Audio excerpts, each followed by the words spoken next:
Want to cancel your Comcast XFi Complete service online?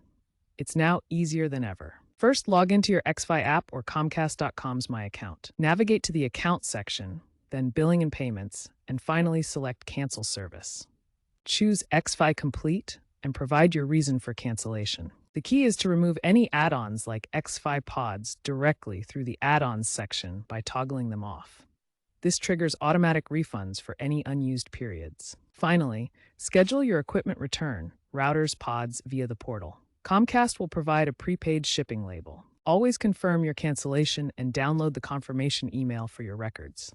Remember, online cancellation is available 24/7, and you can often use the AI-driven chatbot for instant assistance. Doing this online helps avoid long wait times on the phone.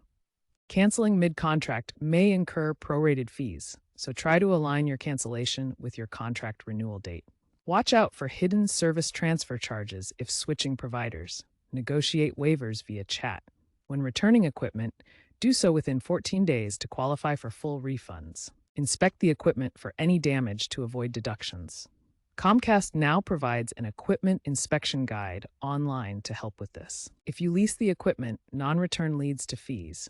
Consider a buyout option if you want to keep it. Also, under FCC rules, you have the right to dispute unauthorized charges through the Better Business Bureau, BBB, or FCC complaints. Keep all documentation for potential disputes. By following these tips, you can cancel XFi Complete smoothly and avoid unexpected fees.